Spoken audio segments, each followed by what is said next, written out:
Hey guys, Tarke here. It is, as you can see, 4 in the morning, so Tarke officially can't sleep. We've made some pretty significant changes to the build, so I'm going to talk them through it and give you guys some nice gameplay. Because despite how much I tell you that my graphics card needs replacing and you're going to enjoy a slideshow, you're going to enjoy a slideshow because gameplay is key. So we've dropped quite a lot about the bow block build. The bow block build has slightly less block in it. We're a Slayer now. Now, we've also dropped Chain and gone Pierce. Now, this was really difficult for me. I wanted to play a Chain build. But with the new rooting on my tree, Pierce is 3 points away. Pierce adds a lot of damage with a drill neck. Like, a lot of damage. I wanted to make use of the increased AoE that you get from Slayer. So that left me with 3 options for skills. Well, when it comes to AoE bow skills, which aren't explosive arrow. That leaves me, well, and caustic. Anyway, my point being, it left me with just a couple of options. Blast Rain, Rain of Arrows, Lightning Arrow, and Ice Shot. I didn't really want to play pure Blast Rain or pure Rain of Arrows, so that left me with Ice Shot and Lightning Arrow. I've played a lot of Lightning Arrow already, and in the last video I complained about all the bow skills feeling the same. They all do feel exactly the same. At least Ice Shot, however, has a slightly different visual. And as you can see from the buttery smooth gameplay, it's just quite satisfying. Another thing about it is with Pierce, it has some quite nice mechanics. Even though it's piercing the mob, it still does the individual explosion on each hit. So at least it feels like I'm making good use of Pierce, rather than just doing the generic, you know, get poisoned, do poison shenanigans. That being said, however, Poison's still really good. I'm also making a point of like avoiding poison because poison is poison is poison is poison. So we'll get Vol down and then I'll jump back to town. Cheers to the alchemy, bro. And I'll talk you through the little updates I've done to the tree and the character and the gear, so on and so forth. Now we're only level 80, which is why my health is so low. Let's lean forward. Let's not slouch. Let's not be rude.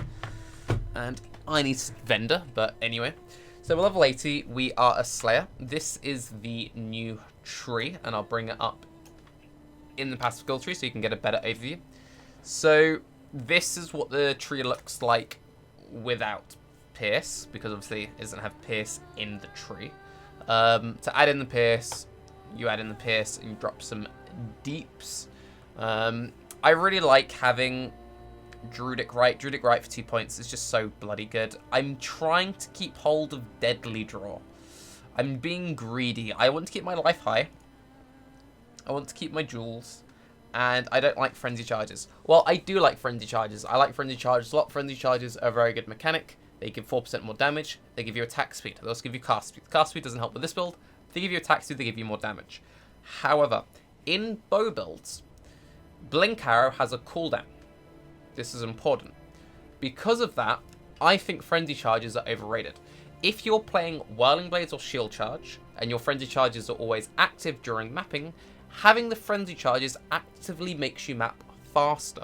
Unless you're struggling with damage, which most builds don't, unless they're in very high content or on a single target, the damage from the Frenzy Charges don't do that much. Obviously, they help the extra attacks. It obviously makes it slightly faster, but it's not as meaningful if it's actually making your movement skill faster, which is the case with Shield Charge, Whirling Blades, etc. In case like those, Frenzy Charges are god tier. In bow builds, I think they're slightly overrated, and I think they're the kind of stuff you pick up at level 90 plus. My personal opinion. Obviously, if you're a raider, then this changes somewhat, but I'm kind of avoiding Frenzy Charges for now. So what will probably happen is, I don't want to drop life. I could drop some life. I could drop some fluff.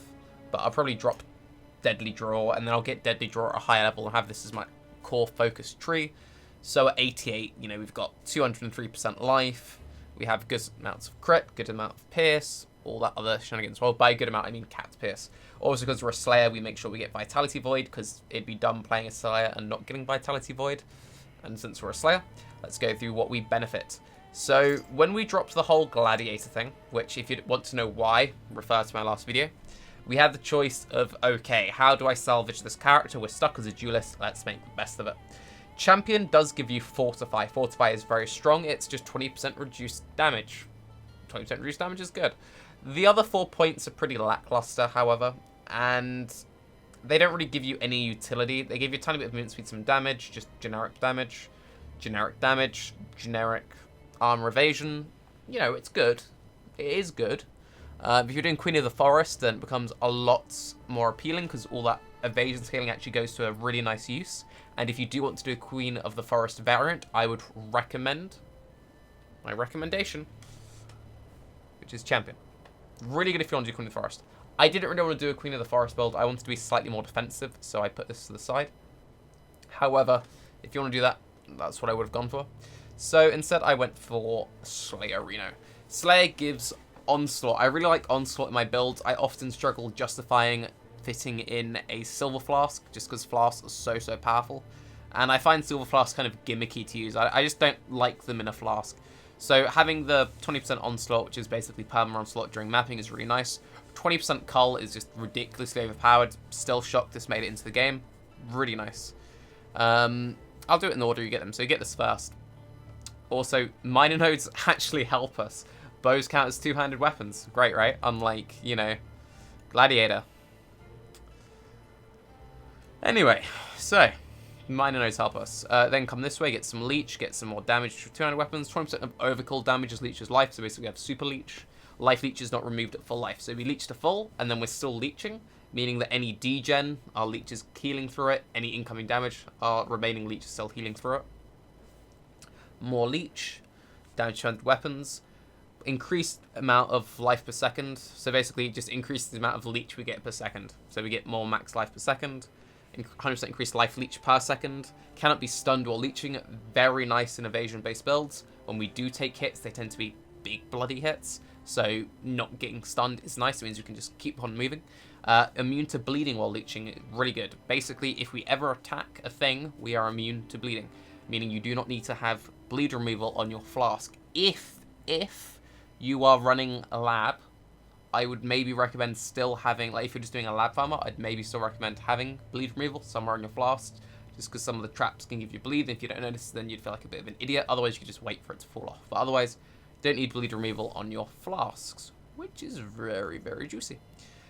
Actually, solid ascendancy. Slayer is actually really good. One other important thing to note afterwards, obviously, is Headsman from Uberlab. 50% reduced reflected fizz damage taken. This makes reflect a lot easier because it's less reflect damage. 20% more damage if you've killed recently. This is just amazing in any build because all builds do damage.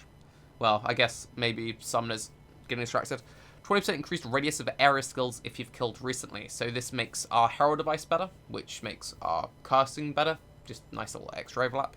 If you use Blast Rain, it makes your Blast Rain better. If you use Lightning Arrow, it makes your Lightning Arrow better. If you use Ice Shot, it makes your Ice Shot better.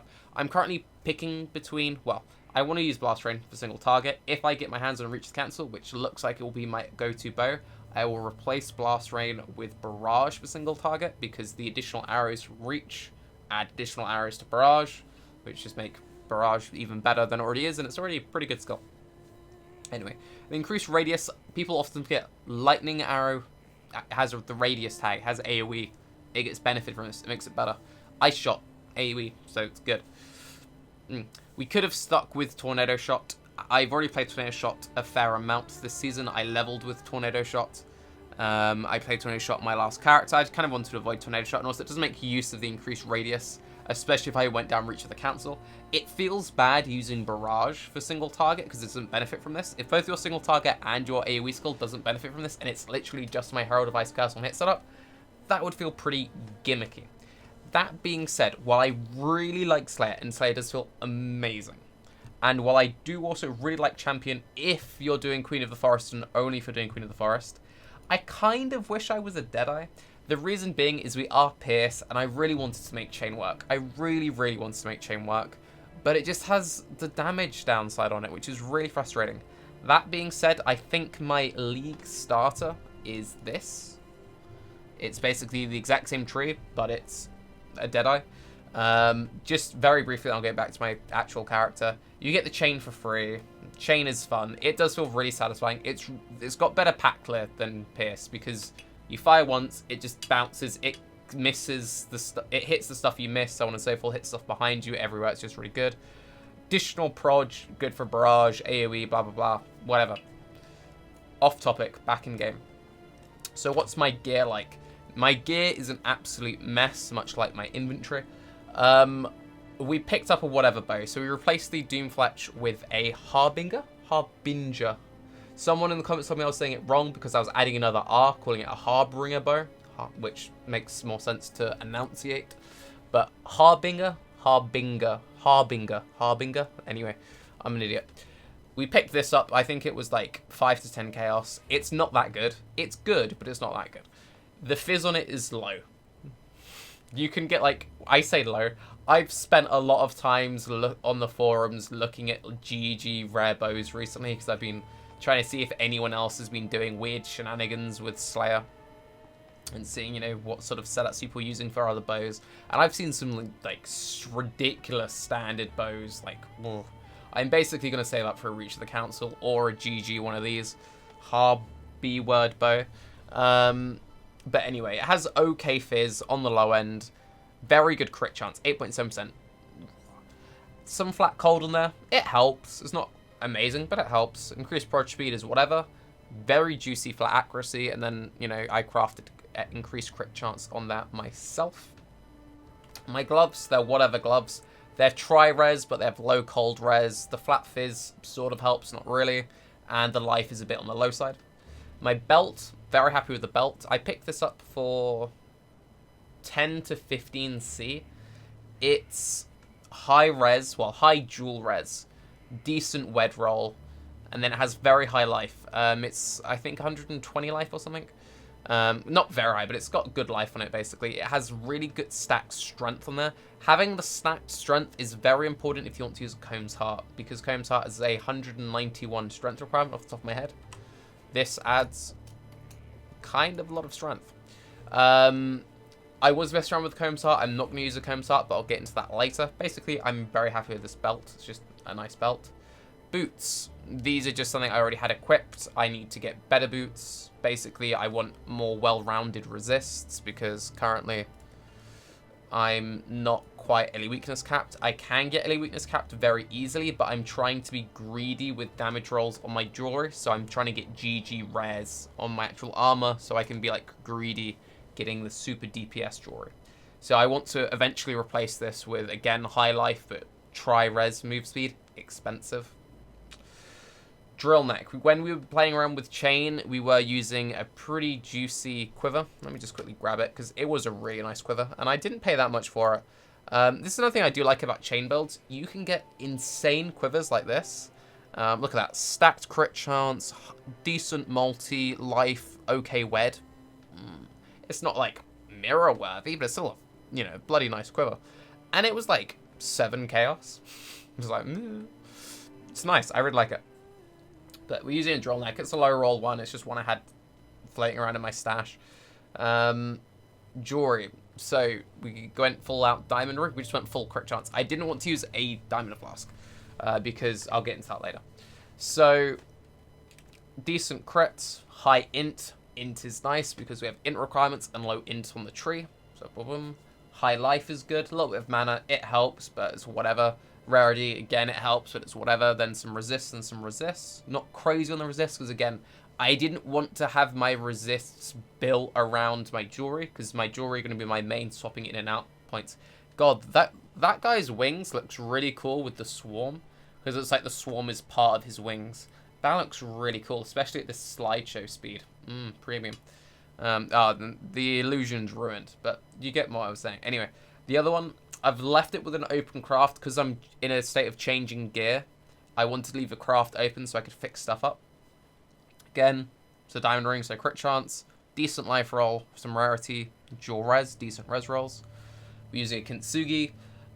Kintsugi versus perfect form versus combs. It is a combs, it's skinned, it looks cool. Bear with it. Kintsugi. So Kintsugi, decent base evasion off the bat, high life, max roll is 80. It's decent. Some positive resist. PogChamp. 20% less damage taken if you've not been hit recently. This applies to Blood Rage. This applies to everything. Degens don't count as a hit. Reflect doesn't count as a hit. So we already convert, for some reason, 40%. GGG. Why is Ice Shot 40%? All the other conversion skills are 50. Anyway, we already convert 40% of our fizz to cold. that makes Fizz Reflect easier. Then we take 50% less physical Reflect from Headsman once we pick it up. And then we take 20% less Reflect from Kintsugi if we haven't been hit recently. So basically Reflect can piss off. Also, we have Bajow Arrow Dancing, otherwise known as people only take this node because Reflect is in the game. Put it up here because I was going off screen. So, you know, we don't take much Reflect damage. It can be quite funny though because we have Super Leech. When you test Reflect, I've tested a few, when I say test, basically I put a Reflect map into the map, I shot and did this. Your health goes... It's kind of scary. Because you're an evasion-based build, you don't always evade Reflect, so sometimes it's like, no, no, no, whoa, and you're like, okay, that was a bit... Alright. So we want to get the health pool up. It's low at the moment, I know it's low, but we're missing 1, 2, 3, 4, 5, 6, 7, 8, 9. 9 life nodes. We're also missing life off this jewel. But this jewel, right? Another nice thing about both Ice Shot and Lightning Arrow, which people forget about, is they count as cold skills and lightning skills. So when you search for your jewels, put in increased global crit chance with cold or lightning skills, depending on which one you're using. Increased global crit multi. This jewel, 1C. 1C for this. Oh, pretty good. So, fizz damage, 29% crit chance, and some lightning res. Obviously, we'd want life on there, but, you know, whatever. My other jewel is just life stacked res, then life damage all res. This is like my generic. We put this in every build because it works in every build because it's generic damage. I don't like playing CI. I know I'm weird, right? Anyway, we haven't got any other fancy jewels. What was it about? Kintsugi's. So I really like Kintsugi. Really, really like it. Perfect Form. Perfect Form is one of my favorite chests in the game. In this build, we get Acro. And I've played with doing things where you get Acro, then use Perfect Form to save 4 points. The problem is these 3 points are so efficient, you always want to pick them up anyway. And then it only saves you 1 point. Perfect Form is good in builds which don't get Acro. This build gets Acro, so I don't like using Perfect Form. Queen of the Forest is good, but we're not a champion, and I want to make more defensive. This is more defense than Queen of the Forest. If you want Queen of the Forest to move quicker, play champion. You could argue that champion gives you 20% less damage, but yeah. That's a fair point, but it doesn't give you the reduced reflect and the leech and the whatever, but you kind of actually need to think about that. So think about that. Comb's Heart. I'm not going to use Comb's Heart in this build. I really want to use Comb's Heart. Comb's Heart is good because your health goes from to... it's just every build you put Comb's Heart and it becomes a better build. I'm trying not to use it. One big reason I'm trying not to use it is I'm keeping all of my Explosive Arrow gear on my Explosive Arrow character. It's really annoying because I've been playing all of the same builds this league. The gear is really interchangeable and it's so tempting to go, oh, I've got this character. Take that, take this flask, take that quiver, get that amulet, get the 2 rings. Let's go, boys. This is what mapping in hardcore looks like. Then your character dies, you go, shit, I need to reroll. Oh, I haven't got much currency because I just spent all my currency into the character I just died. Oh, it's fine, I'll just jump onto my Explosive Arrow character to do some maps. Oh, fuck, I ripped all. Right, leveling. Oh, I picked up 1 chaos, doubled my wealth. PogChamp. So yeah, I'm trying not to use any of my Explosive Arrow gear so that if something does go wrong with this character, if I decide that, you know, it dies or whatever, I can jump back on my EA, do some map on the side, build up some wealth. We spent a lot of currency trying out different things. So our currency went from like, ooh, not much, but a few hundred Chaos Orbs. Whoa. To 16 Chaos Orbs? Fucking casual. That's what I think people sound like on Reddit, but anyway. Sorry, Reddit. So we're using this. Yeah. I'm tired. It's 4 in the morning. I can't sleep. This is where the characters are at. I am going to keep making it work as a Slayer. I kind of wish that I wasn't, but I'm actually pretty optimistic about this build. It's a bow build. It's crit. I just need to get a good weapon. Basically, this build is only capped by how good your weapon is. For the people who want to know about my tooltip, because the people who weren't already impressed by the slideshow gameplay, without any buffs, let's go into hideout so you can at least see my auras and all that stuff. For the people who care about tooltip warrioring, okay, so We get 17.3k tooltip eye shot without frenzy charges, without power charges. My crit chance is 75.58% without power charges.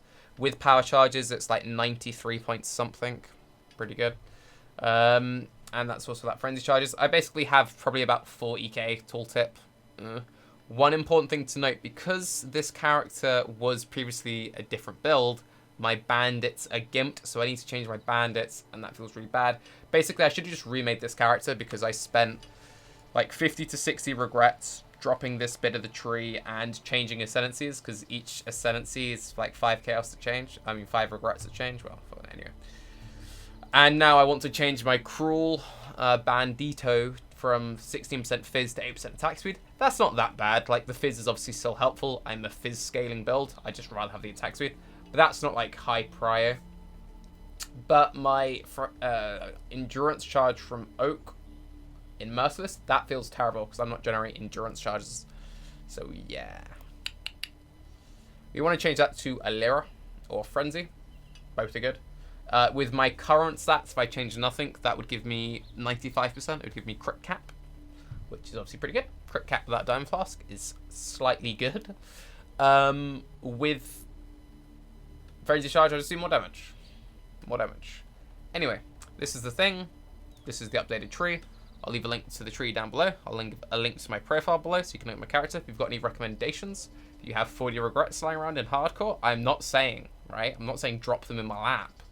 But if, you just happen to buy an item from my stash, which was worth 20 regrets, I could go fix my bandits. You feel me, yeah? Yeah. I'm Tarke. I'm going to try and sleep. And by that, I mean I'm going to do some maps and then either eventually go to bed or rip the character. In which case, we can have this whole conversation again tomorrow. I hate it when my sleep schedule goes out of sync. I'm Tarke. Have a good night. Bye-bye.